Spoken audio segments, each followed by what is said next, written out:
Our guest for this session is Maria Mileder, Global Head of Innovation at PayPal.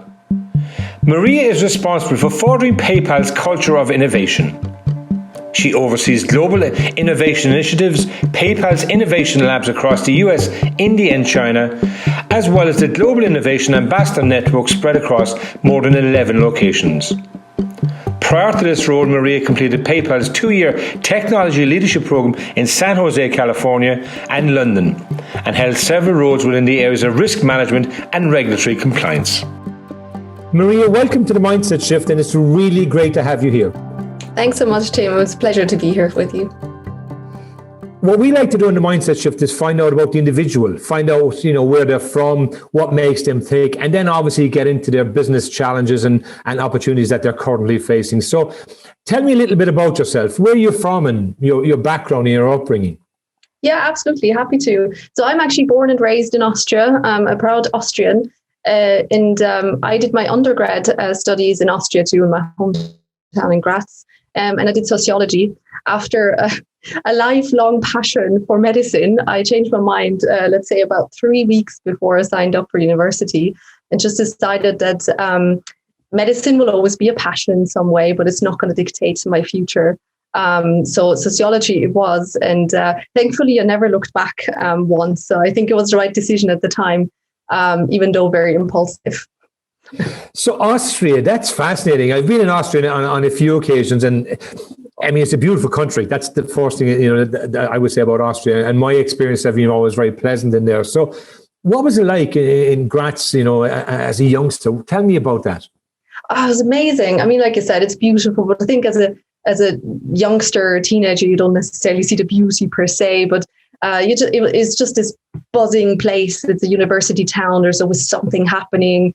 And you just felt that. But I think even from an early age on, I realized I kind of missed something. It was very much, it's very structured. I do like a good bit of structure, but where's all the fun coming in? When do you start playing with thoughts and minds? And as much as I like academics and I love my studies, it was too theoretical. It was never really like, who's practicing it in real life? Let's not talk so much and let's do more. And I think I had this affinity with Ireland from early on because my wonderful English teacher loved Ireland and brought us over during school. And I came back 5 times before I came over, I think, for good. And it's always the embracing the new, especially technology. You're, very close to US, and you can feel that here as well. It's just try it out. Let's have a bit of fun and see where it leads us. It's just that sure, it'll be grand kind of mentality.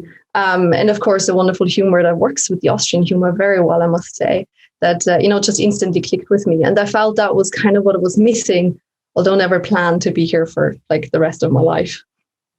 So tell me about your family background, your parents and had you siblings?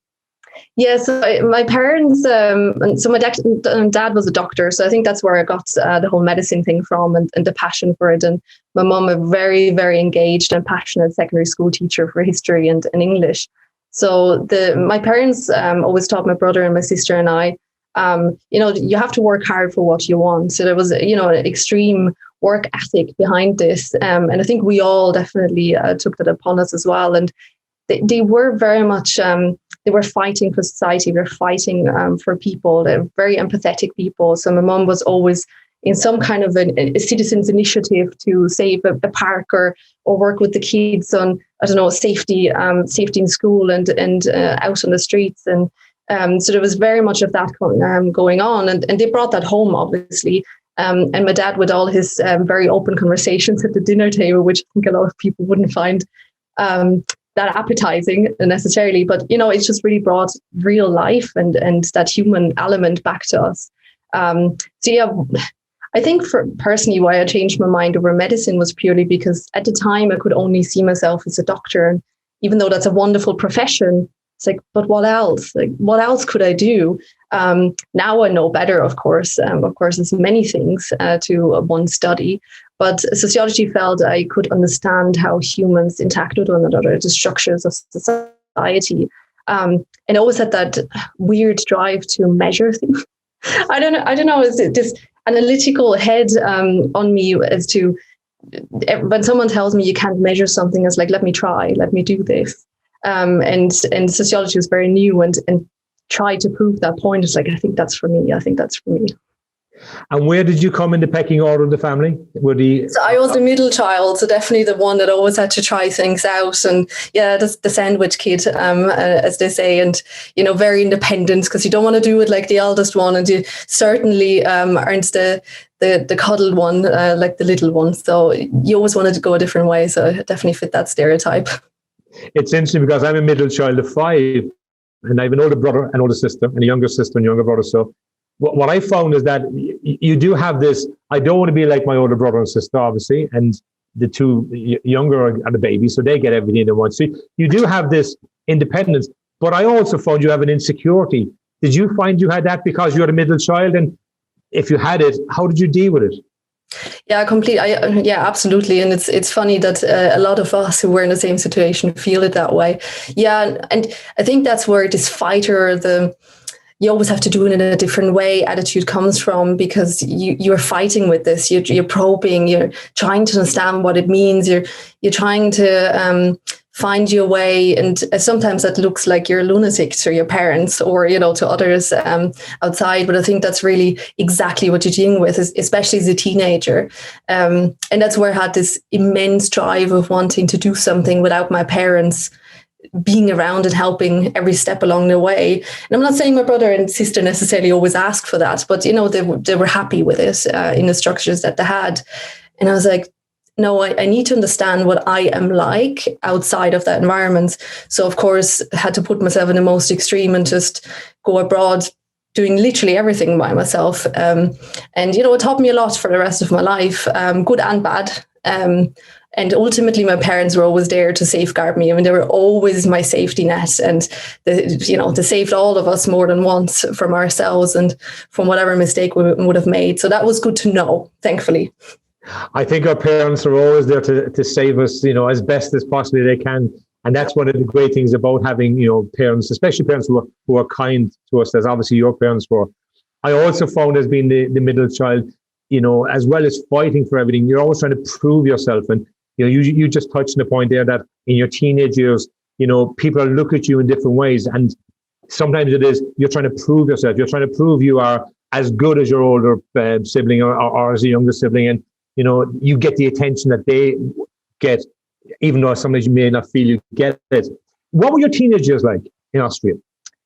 Oh, they were great. So I did a lot of sports. I loved sports a lot. I'm a big, I don't know, I think that's kind of developed from there on out. I did a lot of basketball, even though I'm very small.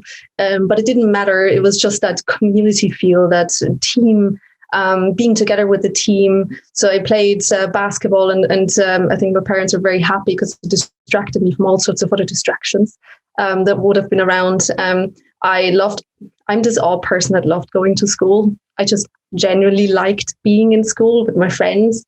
I didn't find it extremely hard, challenging enough to keep me entertained, but not overly difficult overall. And I had great teachers as well.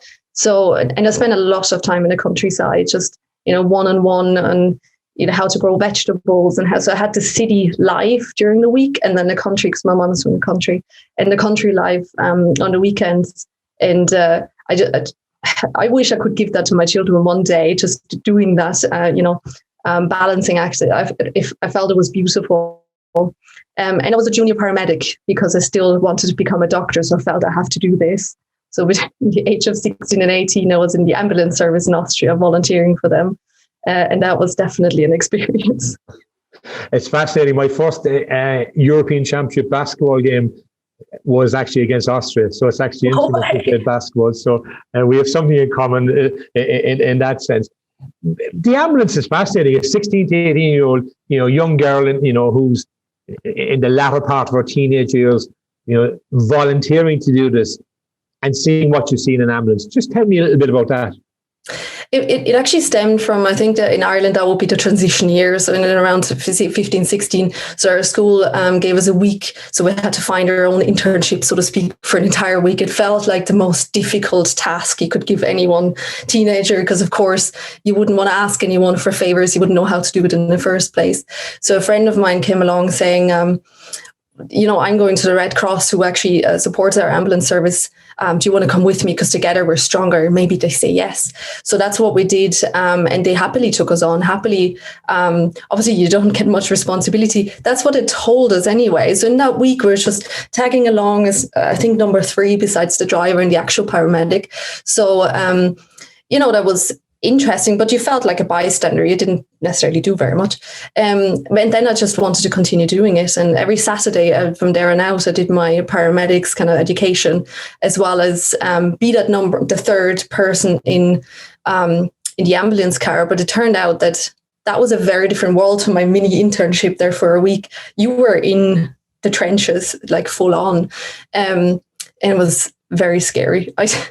The amount of time, all the drivers and the experienced people were like, when an emergency happened, they're like, off we go, this is happening now and we'll get it done.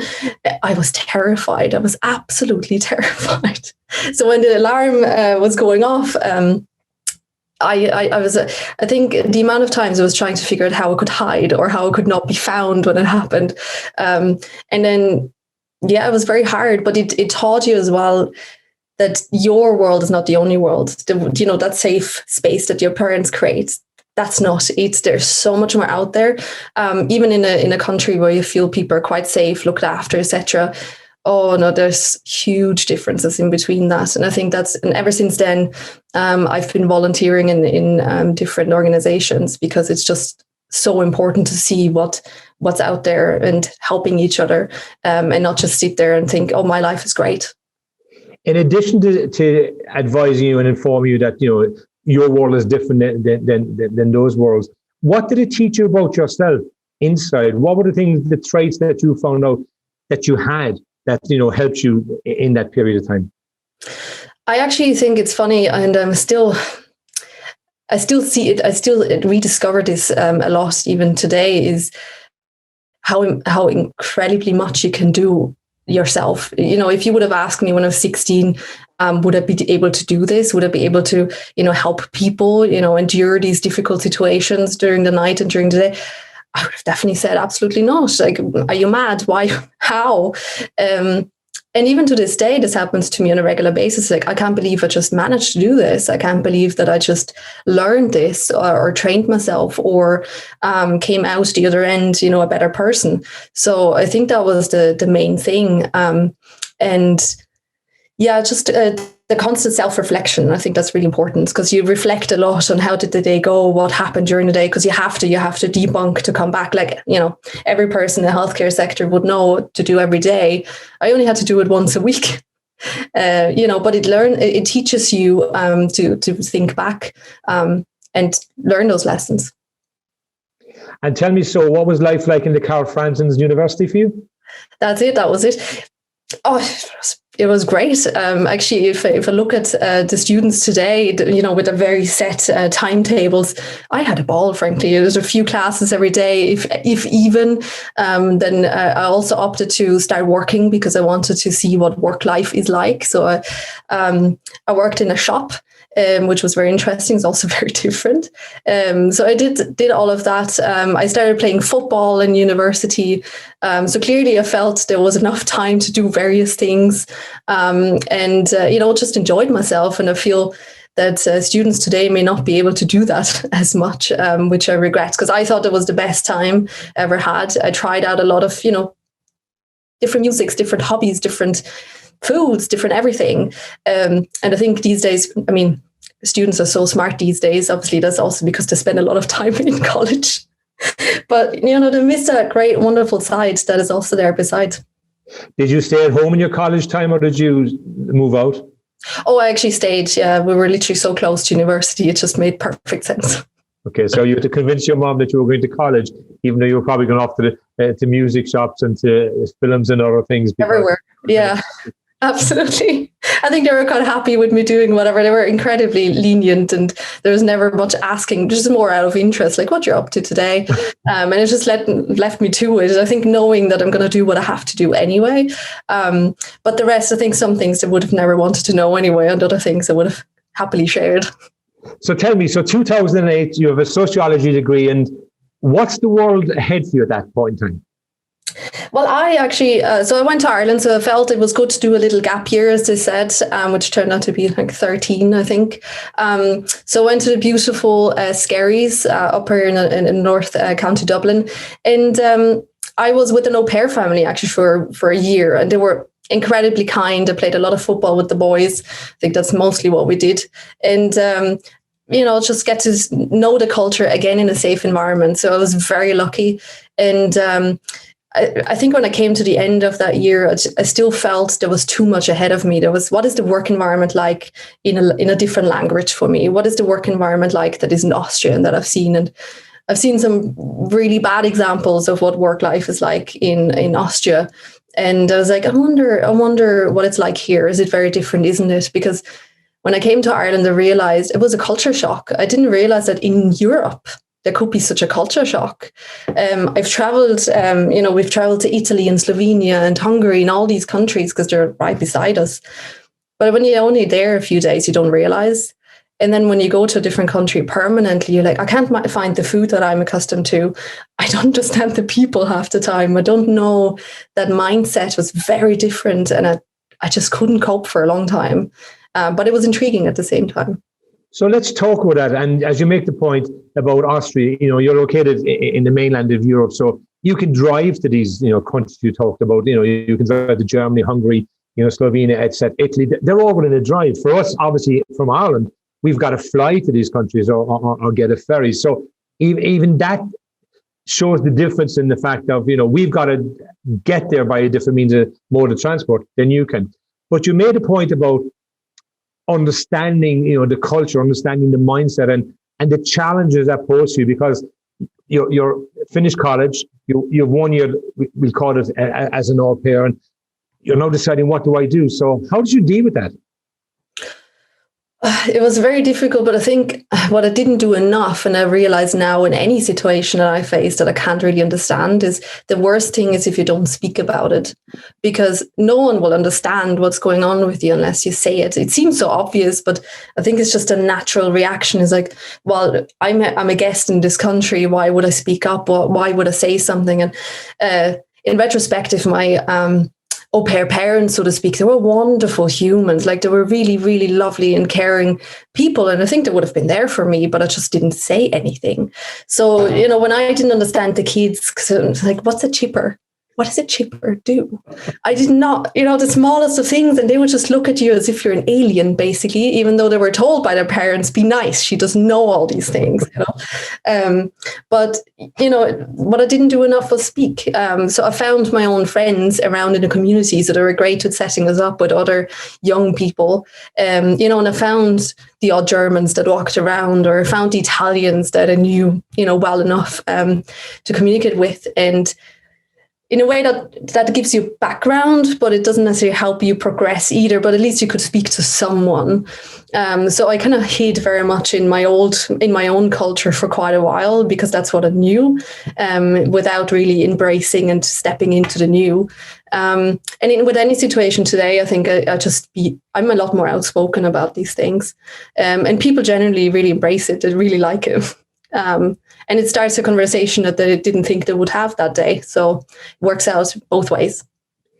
And it's interesting because Irish people, when they travel abroad, in many ways look for the comfort of Irish people, and so they find Irish clubs and Irish communities, and, they can identify with obviously those people. So it gives them a bit of comfort. You've just talked about seeking out some Germans, some Italians, and some other continental people to give you a little bit of a comfort. When did you bridge the gap and say, okay, I'm going to stay here, though? I'm making the decision I'm going to stay in Ireland. What was the pivot to make that decision to stay? So initially when I stayed, it was literally just I think I need to see a work environment for another year or so. Oddly, that was in a company where I was literally only with Germans, Austrian and Swiss people. working. So they set up a Dublin headquarters centres. Even our supervisor at the time and our manager, they were all Austrians and Germans. So that didn't really work out as I had expected to do exactly, to immerse myself. And then it really started when I joined PayPal. Because there, I realized that everyone was on a journey. A lot of people that I worked with. First of all, there were a lot of Irish people, of course. And then secondly, there were also a lot of the people that were very much on the same journey I was. So we could share those stories. And the Irish people in a company like PayPal, or, even when I talk to the Googlers here or whatever, they're very much open to that international discourse and very interested, frankly. Maybe not everyone is, but the people that I've, the people from Ireland that I've met in PayPal and the Googles and the Facebooks as I venture around, they're very open, they're very interested. And, there's a very open and honest conversation happening then. So how did you join PayPal? Tell me about that episode in your life. It basically, like a friend told me that they're hiring in that company that was before Taika Healthcare, Covidien, it was called at the time. And she was like, we're going there. So it was her and someone else. And PayPal had this hiring spree. It was incredible. They were just building up Dublin as the EU headquarters for the operations centre. And hundreds of people were hired in the year. It was incredible. And so I jumped on the bandwagon because I had known PayPal through eBay, played with eBay and bought stuff on eBay. But to be honest, I don't know, was it just that I was young and inexperienced? I just jumped on the bandwagon without knowing too much. Of course, in hindsight now, that was a bit stupid because it could have gone all sorts of ways. It could have been terrible. It could have been a terrible move. It just turned out to be incredible for me. But I think when you're young, you just don't really think twice about these things. You talked about that there was Irish people and obviously there was other international people in PayPal. What was the culture like at PayPal back then? And has that culture maintained? Has it evolved? Has it pivoted? Or is it basically what it was back then? It's definitely evolved. So I think it's, as I call it, manifested. We didn't have Dan Schulman at the time. Dan came in, our current CEO, in 2015. And I think he really pivoted and the culture didn't change, but it did evolve. It did. People started living what the leadership was preaching. So before it was very much a hodgepodge of everything and anything, like people from all over the world, customer services from everywhere, and us desperately trying to keep up with the scale because the business was growing no end. So as exciting as it was, you could make everything and anything you wanted at the time because they were so grateful for the help that you were giving them, while also, of course, doing your job on a day-to-day. But back then it was very much like how do we fit in? Like, how does a huge American company fit into Ireland? Even though there was quite a few others there already, but we were out in Ballycoolin, so we didn't have much exchange with the others. So it was very much a trial and error, getting used to one another, figuring things out. And in 2015, Dan Schulman came in, and I can safely say, like, he's done wonders for the business. I don't say that easily about CEOs, I have to say. And that culture and the values that he created, and the mission that we stand for, he's been steadfast in it, and everything that he does, and the leadership as well reflects that. And you can suddenly, it's not just something someone tells you in an all hands. All of a sudden, you see that in how we build products and how we cooperate with one another, collaborate. And it's quite beautiful, actually. I talk to clients and I talk to businesses about that you must walk the talk, because there's so many people talk to talk. And, the challenge for us, as leaders of businesses is to actually, make that transition from talking to talk, which is important, setting the vision and setting out what our culture and our behaviors are going to be, to actually walking the talk. You're saying that Dan has actually walked the talk. That obviously transcends down within the organization. And, from somebody who studied sociology in college, you must have been looking at that transition with a number of lenses. Yeah, absolutely. And it's just funny because before I'm still an idealist at heart, I think, it's still in me, and an incredible optimist. When someone, still to this day, when someone tells me can't be done, I'm like, let me prove you otherwise, just because I don't, that's not the way we should be together. That's not how we evolve. And, you know, having that backup from the top in your company is just beautiful, because all of a sudden you hear people running around referencing the values. And is that, you know, before it was kind of something you did, I think. And now it's literally like, what is this? Why are you doing this? Does it fit into these buckets? And you can see how leadership is how it's done, you know? So I think that really is what I'm seeing and what I can use for my work every day, all day. And it's quite beautiful. And it's also, you know, before it was like, these are the goals that I see, these make sense. And then they're signed off or not. And now it's like, well, tell me how it works in cooperation with what we just heard in our all hands. Tell me how this works with our mission to democratize financial services. And I go, yeah, absolutely. And we're all challenged on that, every single leader in the company, and down to, you know, anyone on the phones to customers, because they need to know why they're doing what they're doing. And that's why we have people in customer service for 5 or 7 years. They love it. And it's quite amazing. It's not your usual, you know, turnover. It's quite lovely to see, I have to say. So yeah, and actually also did, just to help the idealism, I also did a master's in economic policy in Trinity. That of course didn't help with that point of view, you know. But it also helped a lot with understanding how the economy impacts us, how, you know, we have to operate. And Dan very much always reiterates, you know, that we have to work with governments, that it's a different world these days. We have to cooperate. We have to lend our voice to them in the hope it's heard or not. But either way, whatever we can do, it's the only way it's gonna work is if we work together. So it's just, you know, we're not 100% there yet, absolutely not. But you can see it every day improving. I'll come back to PayPal in a second, but just talking about the differences that you saw in Trinity and in Carl Francis. What were the differences? Were they significant? Were they minor between the two universities? I think Trinity definitely, it was a master's as well, in fairness. So they definitely pushed it.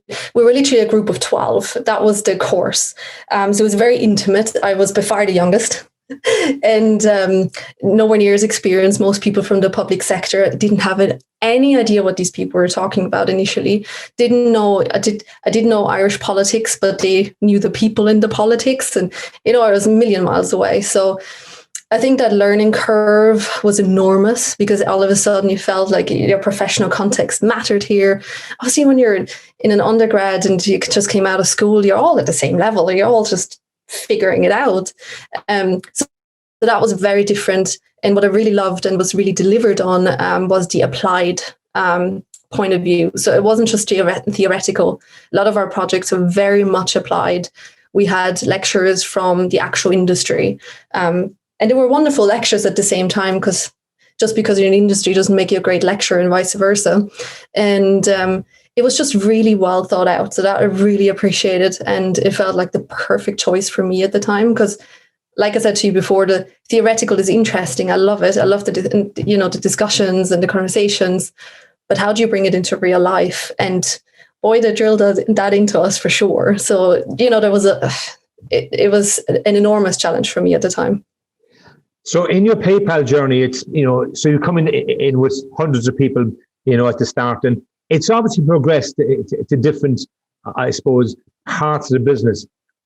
Was that by choice?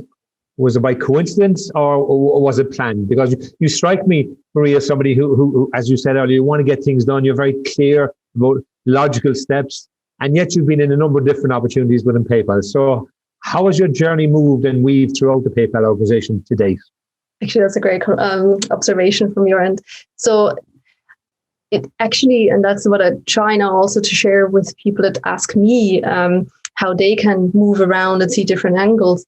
I think it's just never stopped asking questions. I'm sure that's immensely annoying for everyone around, but I had this, I wanted to do what I did well. Number one, that's always the thing. I always strive to do it as best as I can. Never mind how exciting that work is or not. It's just going to be done as good as I can. So that's number one. And I think then that already raises the bar and people start seeing you. But the next thing that I always did, just because I can't not ask them, is how are you thinking about this? How does this work? What if we do this? Would you be up for improving this? So I started getting different projects assigned. And then, it's just more visible to leaders who can make decisions to put you into a different role. And it's always been like that. And I've been incredibly lucky. And luck, it's not always luck, of course. There's a lot of, but the meeting of the right people at the right time, that is due to luck, I'm certain. But you have to do these things for yourself. I always say, don't be frustrated. Your frustration shows through. No one wants to promote you if you're frustrated. Of course, you do get frustrated at times, and it wasn't always easy sailing. But you have to bring that value add. You have to showcase what you can do. And a few roles that didn't exist before, that just were made because they realized, oh, she's asking the right questions, I assume, and maybe we should have this. And that's how I kind of, moved around, saw different sides of the business. And that's ultimately what landed me in the technology leadership program, because my manager at the time in our credit organization, she said, Marie, you have too many questions. I can probably spend years trying to answer them, but you need to see for yourself. So go out and do. And it's been a wonderful journey the last 2 years, actually. So talk to me about doing your best, because, I talk to my clients, I talk to organizations about, getting everyone to be the best they can be. And that's the ultimate achievement. If we can all individually every day be the best we can be, we've achieved it. But it's not easy. And it's not easy because so many things get in the way. So you obviously talk to people, and as you made the point, and your colleagues in PayPal. How do you work every day to be the best you can be? I think, first of all, it's not you never reach, I always like to say, in knowledge, you can reach a ceiling, but in being the best you can be, you hardly can. I think even the Dalai Lama would say he isn't, just because he's not doing X, Y, and Z. So I think that constantly working on yourself shows to others that, there's no perfect. So that encourages others as well to try. And, also be vocal about the challenges that you have. I mean, last year, a lot of people were quiet. They didn't say anything. They didn't know how to voice. And of course, I cannot not say anything. And also it helps me. It's a therapy for myself, to be honest. So you're vulnerable. It's hard. You get criticized for it. You get people kind of claiming, whether it's authentic or not. But ultimately, I can only be who I am. But I'm sharing what I'm struggling with, so people realize I'm also human, isn't doing everything perfectly. And then you share what you're doing, what works for you, and then they try that out. It might not work for them. That's fine. So it's that give and take. So it must be a give and take. And I think people then realize she's trying to be the best she can. She tells me, because she didn't achieve that. I said to my to our head of the organization, my boss in innovation space last year, is like, listen, I didn't actually meet that target. And he's like, well, why not? It's like, well, because the culture, it was a culture change that we had to make, and I didn't drive it hard enough. And he's like, why didn't you drive it hard enough? And it's like, because of these elements, it wasn't the right thing, but we tried other things. And he's like, well, should we just change our target then? Maybe the new target is what it really is, because why stick to something old if, whatever. And that's really the beauty of it. And you have to listen, I think. So listening is very important. And I think leaders, that's what they do 90% of the day. They listen, to figure out what's happening with people. So be vocal about your journey. Try different things with yourself and see how it works out for yourself. And that is, to me, that is the definition of being the best that you can be, because there's only so much you can do at any one time. Like, I always try to prove myself when I play my piano, which I started a few years ago. And of course, there's people that are brilliant at it. I'm very far away from that. But I'm trying to improve like 1% every week at least. I'm trying to always give a bit more. And that's the best I can be for now. But I know in the future, I may actually play it really well. It's interesting. A couple of points you made, Emery, really resonate with me. One of the points I make to people is there's nobody perfect. We all have failings. We're humans. So, if we strive for perfection, we're absolutely guaranteed to fail. There's no questions. It's just not achievable. No matter, there are things in data and in science, you can get a perfect answer, you can get a perfect result. But as humans in our day-to-day, interactions personally and with others, it's just not achievable. The second thing you made a point is that your piano playing, which is interesting. I talk to people and I say, don't judge yourselves against others. I mean, there's great pianists in the world, and but you don't have to be judging yourself against them. You just have to make sure you can play it to the best of your ability. But that takes real courage. That takes real discipline, to have the courage, the discipline, and at times the confidence from a middle child, let's keep reminding yourself, to have the focus to say, I'm going to just improve a little bit every day. That really resonates with me, because it's something I talk about regularly, about being a little bit better every day, trying to be the best you can be every day. How do you put it into work in your PayPal environment? Because that's such a vast environment. There's so many things happening. You're now in the innovation space, and yet you have to have the courage and confidence and discipline to do that every day. Yes, I think so. First of all, it is just, taking every hurdle as it comes. Certain things also terrify me. So people that work for me are volunteers, 100%. Our department is, we call it decentralized or distributed. So, there's a few people that motor on and do certain things, but there is a lot of people that actually make it happen. So I think you just take things as they come, and you help them. You just help them see the next steps in the grey. So that's what I always say, the next steps and the next steps. And funnily enough, once they have a foothold, once it's not all in the air, not all weird, not all undefined, if it's just a few things that have a few anchors, they venture out and do amazing things.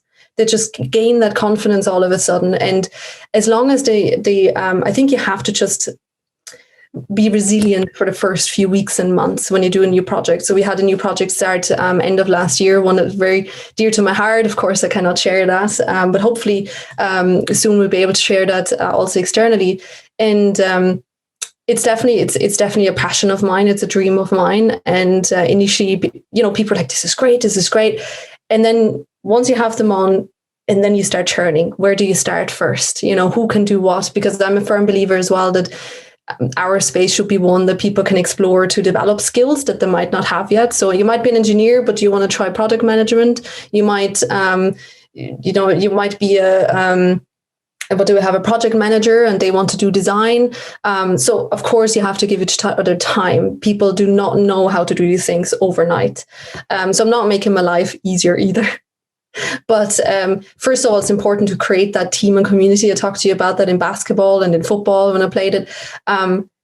Understand each other. Where is each other coming from? What do you like? These things that people call fluffy are extremely important for people to slowly find their anchors. They start trusting one another. They start coming back to collaborate with one another. And then, of course, I help them put structures in place. How does the product roadmap, how can you start that journey? Or how can you, think about this product in what way? Like, what's the mission and vision? Let's start creating that. And the rest starts falling into place. And 2 months in, and they're all over it. They're literally all over it. And they're like, can we do this? And can we do that? And I'm like, I'm not saying no until we just do too much at once. So I feel like I'm the police officer who's just directing traffic, once that happens. And it's beautiful to watch. Beautiful. I think the director, the leader of the orchestra might be a nicer description than Perfect. Yeah, I think a police officer from Austria kind of gives me a frightening image. I think the orchestra leader might be nicer. Let's just tease this out a bit, because you made an interesting comment about fluffy. And, the fluffy things really matter with what you said. So those type of fluffy things, we sort of associate with face-to-face and personal interaction. And obviously the pandemic has really stopped that for us. So throughout COVID to date, how have you managed to create and maintain that fluffiness, as I'll take your word, and still get the interpersonal and dynamic situation that you're obviously witnessing on a day-to-day basis? Yeah, of course it's difficult, because you are right. It's face-to-face is what people define as getting that can gel and can be together and get to know each other personally. How awkward is it if one person speaks and everyone listens what you do? Totally awkward. Having said that, though, you kind of have to fight through the awkwardness. So what I do is I always use myself as example. So I just put myself out there. I probably come up with the most random things you can think of during these calls, but it is like, oh, Maria, that's so interesting. I did this. And, all of a sudden a few people at least raise their hands and start talking. And the next time when you meet again, you actually have talking points. It's not just random small talk, a really uncomfortable, how was your weekend, that no one ever answers. You actually start like, Maria, how's your piano, practice going? Oh, it's not going so well. And then you start getting to know one another. So for me, those are the icebreakers. I start with myself and make it hugely awkward as well. So when I had a lovely intern over the summer, and I was like, I'm sorry, I have to use you in the sense that I'm the first and you the second. So I'm just going to put you on a spot, never mind, because we need followers. We need people to see, it's not just Maria who keeps talking random stuff. And she was a real champ. So she always volunteered. She always came forward. You need those people. And then other people come forward and they don't even find it weird anymore after 6 months. It's just what you do. And I see them now that they're offboarded from one project and doing another project. They are doing that themselves and they don't find an issue with it. And you have, like, we had a project group that went on for 9 months last year, which is an enormously long time if you just see each other virtually.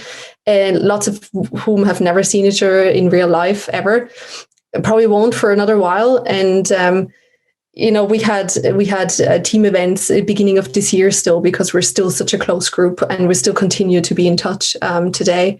And, people really grew through the experience.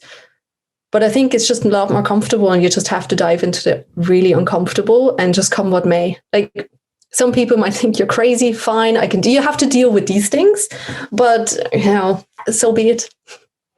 So tell me, you talked about communication, you talked about awkwardness, putting yourself out there to help your team and yourself get through the pandemic today. We're now, we can see a horizon of in the future, the vaccines are starting to roll out. So there is an end line in sight at some point in time. But for the next period of time, we're still going to have to be remote. We're still going to have to be, putting yourself out there and being awkward. What are the key things that you think about to help your people through the current challenges they face in this next lockdown, which is different than the first lockdown because we thought at that stage it would happen, it would be over. Now it's a sustained lockdown. So what are the things you're working on to help your people through this? Yeah, so I think actually what I'm trying to help them with is showcasing what they've done during probably the most impossible year they've ever lived through, or at least in our generation. And really, for me, this was a breeding ground of innovation that we can now feed off for many years to come. So we did it under the most horrendous circumstances. So if you can do it now, why would we not feed off what we have and really continue to push forward in that space? And as you know, the mother of innovation is necessity, as we always say. And that's what happened. And people really stepped up and people really drove it home for, our customers, the small businesses, because of course our business was in huge demand just because of the way we were living. And this year that we've all gotten used to these situations, a bit sick of lockdown at this point, there's just no letting up, that development. You have to continue doing it. And I kind of bring it back to people as well. It's like, if you were able to do it now, imagine you can do it in half the time this year, and still do amazing things. So that's kind of what I'm trying to showcase. And then, of course, in the third year, so next year, what I can then show is like, well, we don't need wars or pandemics or whatever to be amazing innovators or, think differently. We can always do that. I want that to be in people's DNA, that it's not an extra chore. It's an extra task. It's just something they do. It's just an idea to throw out. And then they start collaborating with someone else in that idea. Or it's, just something that they pitch to their leadership because they're right there. Why wouldn't you? So hopefully, actually, the pandemic, there's always opportunity in whatever you face, always. And that's really what I'm trying to bring home this year and next year. Has your mindset shifted throughout the pandemic? And if it has, or if it hasn't, are you optimistic for the future? 100% optimistic for the future, maybe even 110%. Because I think together we're better. I think we just needed that check in with ourselves of where we're heading, what's going on. And it's not that the world stopped. I mean, it accelerated in all sorts of different ways, digitally for sure. Like it's like lots of experts say, like 5 years ahead, in some countries even more than that. I'm not sure my mindset shifted entirely. I think what had helped me in isolation literally is isolate certain and prove theories that I had, isolate certain situations. So, for example, I always thought social interactions, as much as I love them for the information exchange, for the random thoughts that would come up, which are so wonderful for ideas, it was very draining for me. So I come home, I'm very quiet, and my husband always thinks I'm sick. But really, what I realized when I had conversations via video, it's extremely energizing. I'm going to live off our conversation for the whole week probably. And I didn't realize that before because there's so much going on. I just didn't know. And that's the one thing. And I think the other thing that I realized is initially when we did, so last year, a global innovation tournament, that was the second year that we did it. It was a tremendous success in 2019. In 2020, everyone's like, you can't do this. People don't want it. The pandemic, people have bigger things to do and worry about. Then I had a little think and had the entire team. It was 20 people that had already created the concept in February for the entire year. And I was like, no, if you guys are with me, I think more than ever, we need that engagement. I know it's counterintuitive. It doesn't make sense, but that's often what it is. It doesn't make sense until we do it. I think that community is more important than ever to give people visibility, to bring them back, to be part of more than just work, log on to work, log off to learn work from work, do stuff at home, go to sleep and start again. And it wasn't easy to convince everyone that we needed to get it done. And then people rallied like no tomorrow. And it was the most successful tournament by far. And people were so engaged and it was so much fun. So what it taught me was that volunteering and engaging, office is great for these kind of things, but it's not just to fill time in the office when people have a 5-minute break. It's actually, we're coming together because we have the same values and we share the mission that has been set out. And that was hugely rewarding last year, I have to say. And so not a mindset shift, but definitely theories were proven, or, it just became so apparent. Well, Maria, from Graz in Austria to your entrance into Dublin and the life of an Austrian living in Dublin in the international community originally, initially, and then obviously cementing yourself in Ireland. It's been a fascinating conversation. I really thoroughly enjoyed it. You've brought so much to the mindset shift. And sometimes we think we have to shift the mindset. What I've got from you today is we can sometimes evolve it, and your philosophy that you talked about as a teenager, that why can't it be done, was clearly evident in the innovation show that you put on last year, because that was your mindset. Why can't it be done? And, that came through. So thank you so much for taking the time. You've been an absolute pleasure to talk to, and I look forward to chatting to you again in the future. Thank you very much. Thanks so much, Tim. It was absolutely wonderful. Hope to meet you in the future again. Thank you for watching The Mindset Shift. Don't forget to subscribe to get a new episode delivered straight to your inbox. You can do this by following the details below.